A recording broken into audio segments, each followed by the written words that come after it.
Okay, this time we're doing a motorcycle pannier set. I bought this pattern from Tandy Leather, from the only remaining branch that they've got near me, which is in Spain. But anyway, so I bought the pack, and in that you get 4 different styles of the pannier bags. So what I'm doing, so I don't ruin the actual pattern itself, is I'm just sticking pieces of A4 paper together and then, as you can see here, a mark around the pattern, and now with me awl I am just poking holes in everything. So now we're putting the actual paper patterns onto the leather. So as you can see, I'm just using decorator's paper tape. If you don't force it down onto the leather, it comes off. It doesn't leave much of a mark, and by the time all your dyeing and your rubbing is done anyway, it's usually gone. So now that's fixed onto there, and I'm just transferring the whole shape by scoring a line with my awl, and then I'm going to use the point to mark all of these holes,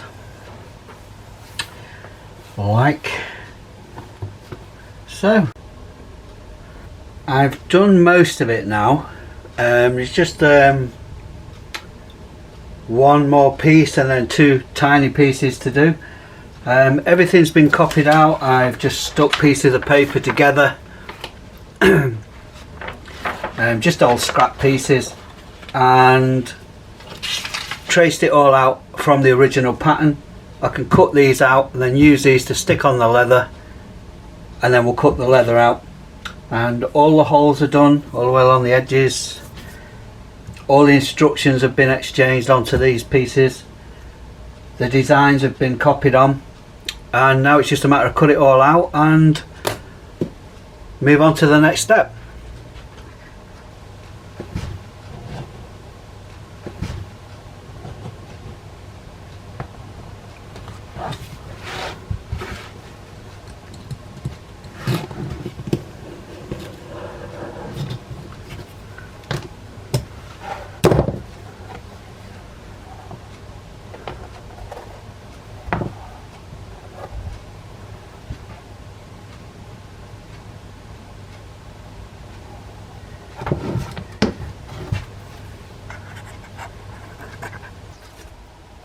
Here we have it.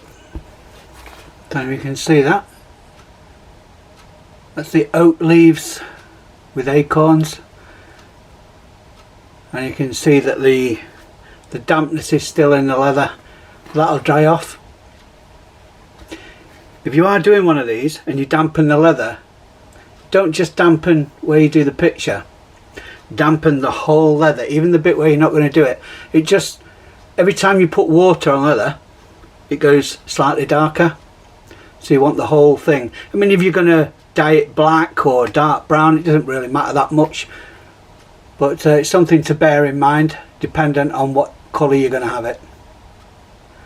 Okay, so I'm just doing the second of the front sections of these saddlebags. Don't know if you can see it there, but I've drawn the pattern on, and now I'm about to tool it on, carve it first and then tool it. So let's go. And a lot of people I've found as well, when you actually start carving it like this with the swivel knife, when you finish, it actually looks quite rough. Excuse me.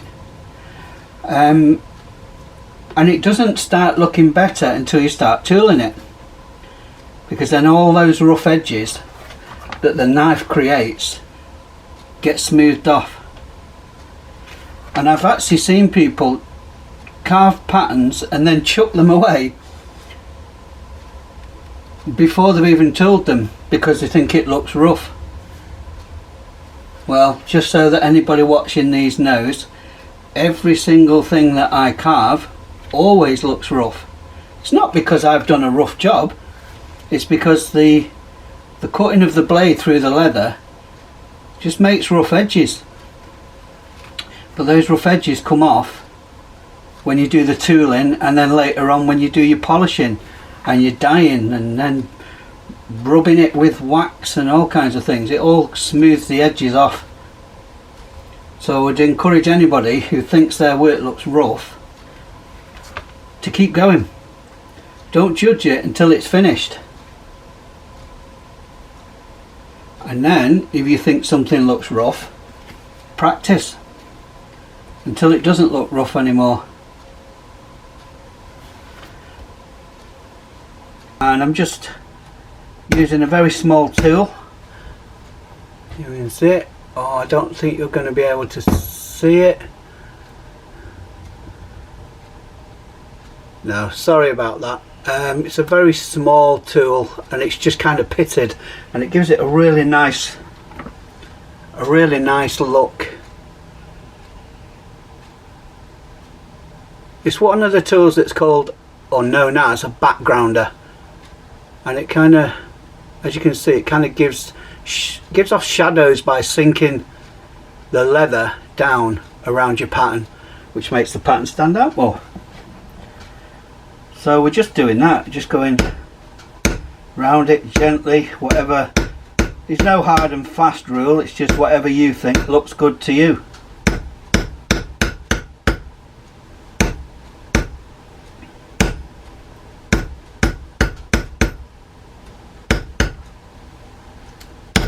I usually do a bit, and then I'll come back after a while and have another look at it. Do that a couple of times and then settle. Move on to the next bit.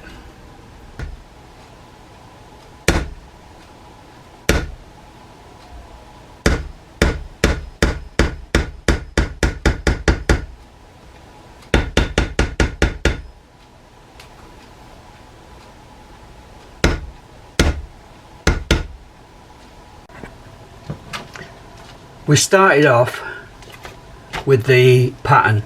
We transferred the original pattern onto paper. This is just scrap paper all stuck together. Put the pattern on, then we transferred that pattern and this design, that design there, onto leather. And now this is what we've got. We now have that particular piece, which is the main back of the saddlebag, and that will be the flap with a nice design on it. That's all been tooled now, oak leaves with acorns, and when this is all dyed up, that'll look lovely. That, because we've now finished all the tooling, we don't need the tape on the back now, so we just pull that off and get rid of it.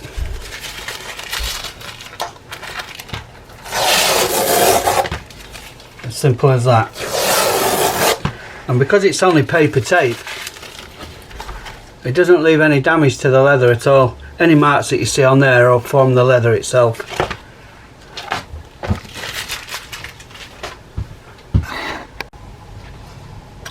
So we're finally at the bit where we're doing the dyeing. We've got some Phoebing's Pro Dye black for mine.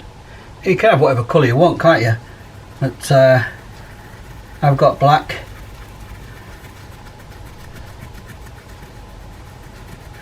Sometimes when you've done all that tooling and then you go over it in black, it kind of makes you cry a little bit. But the end result, when it's all polished and waxed up, will be worth it. And as good as it looks, and as you know, you could still put some wax on it or sealants and stuff, but eventually if you leave it flesh coloured, you will end up with the leather just going like a dark colour. And to me, I know some people like that, but to me personally, I just think the leather looks dirty when it's like that, which for certain items it can actually look quite good, but not for me on this occasion.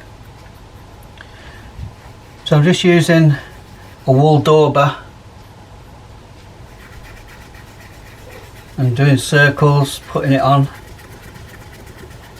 You don't want to be cheap with this stuff. I mean, it is kind of expensive, but you really don't want to be too sparing on it because you want it to soak in a bit. The black water stain dyes, they're good as well. Personally, I think that the pro dyes soak in and leave a nicer finish.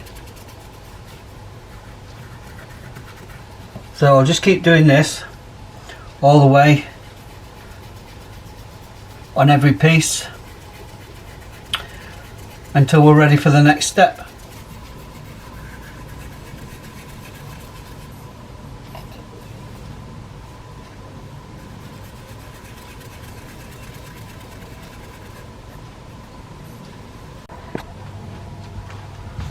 Everything's now almost ready to start putting together on this motorbike saddlebag. We've got two of everything, obviously because saddlebags are double bags. We've got all the straps. I've got the buckles put on them now.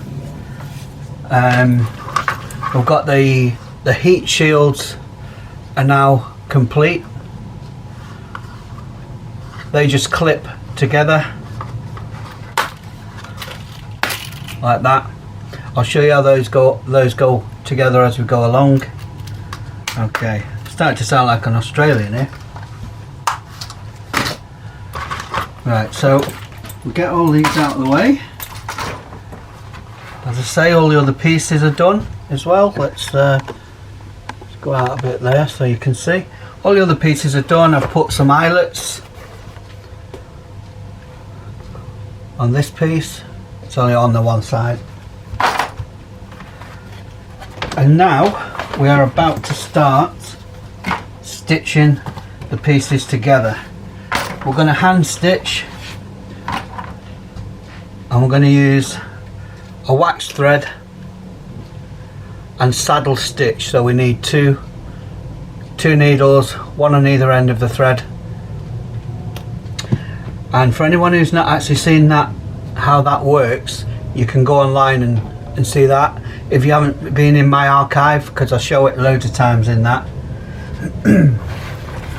I've already attached the little loops on the front, and now we take one of these, take one of the long gussets,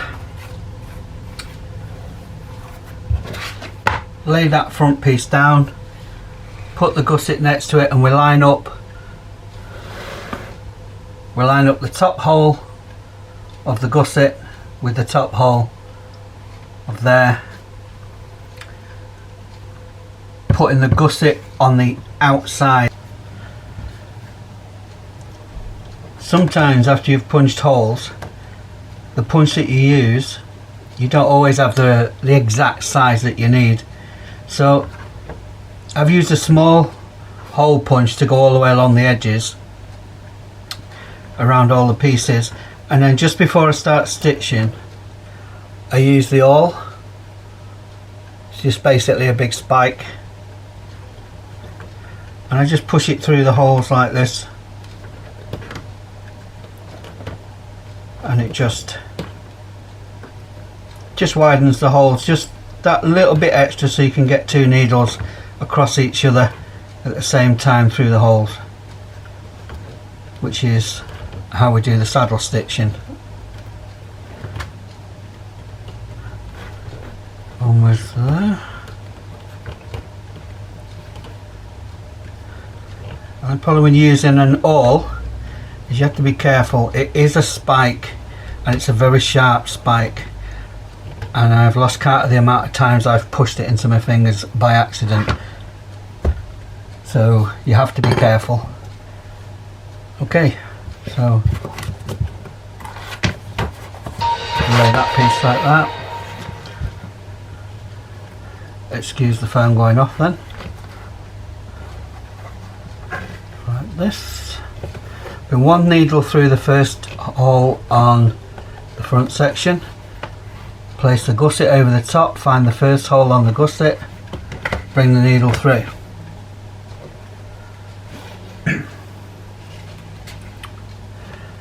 And then we just put both needles together and pull,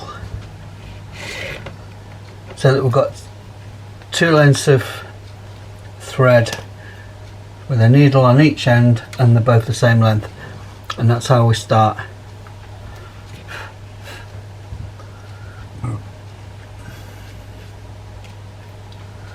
And then we go through the next hole and we come back through the second hole on the bottom piece. It's all a bit fiddly when you first start, so don't let it put you off. But once you've got a few of them stitched together, it's a lot easier.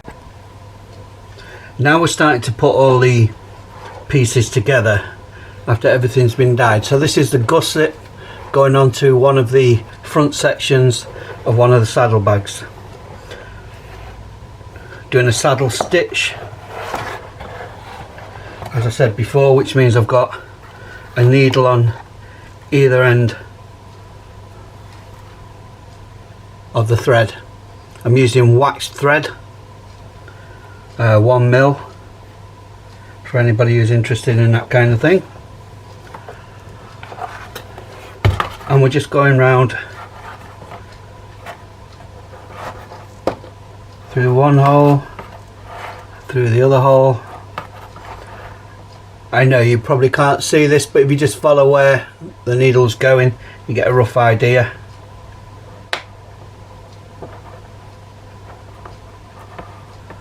Pass it between.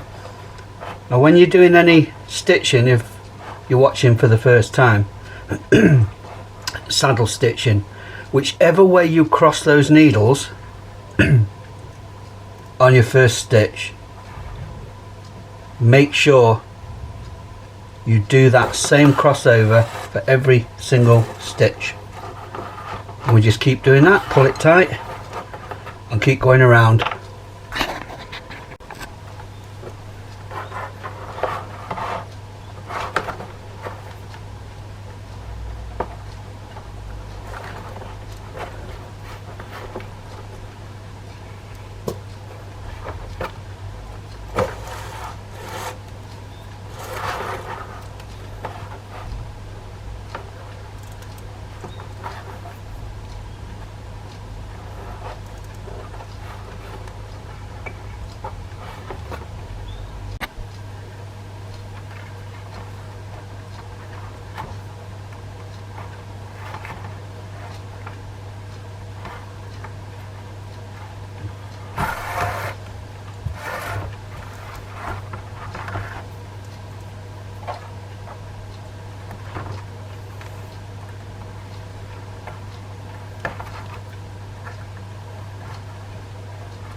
As you can see, the gussets have now been stitched on.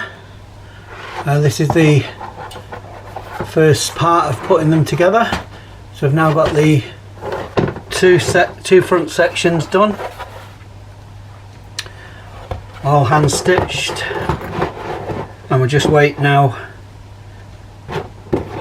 for the next step, which will be to hopefully to connect the back sections with the flap.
now at the bit with these saddlebags where I have to join each of the actual bags to the connector section. Again, the usual stitch, saddle stitch is very good, very strong stitch, that's why it's used a lot. It's easy to learn, easy to do.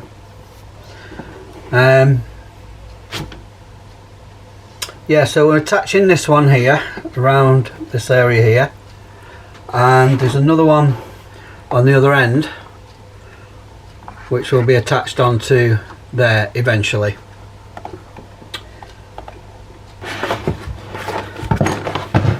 We've got the back on now, or the connecting strap I should say, connected to the back,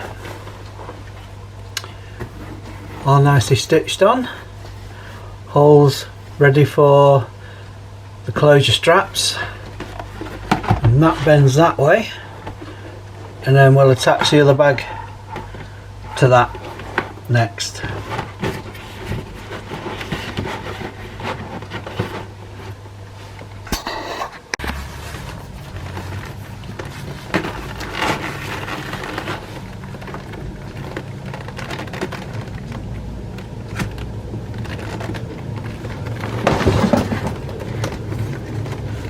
So we've threaded the straps round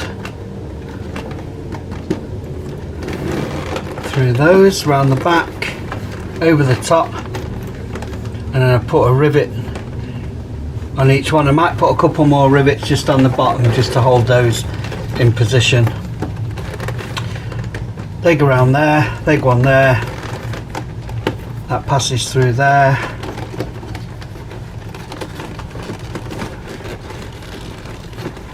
and into there.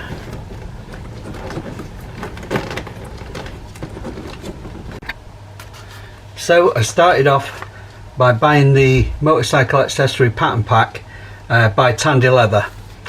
You can go on their website, you can purchase that. Inside there you get, I think it's 4 or 5 patterns of different saddlebags that you can make.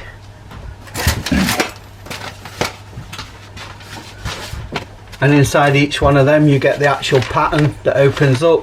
It's got all kinds of different pictures that you can put on them if you want. I chose the oak leaf with the acorns, and each one comes with an actual guide, shows you some of the other models, and it shows you step by step how to put it together, which is exactly what I just did, and you end up with a lovely saddlebag like that.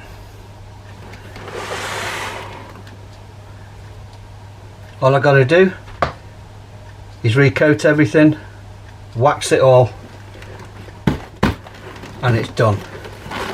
Heat shields are now fitted on the backs, buckles are all done. That's it, we are done. Motorcycle saddlebags.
looking better until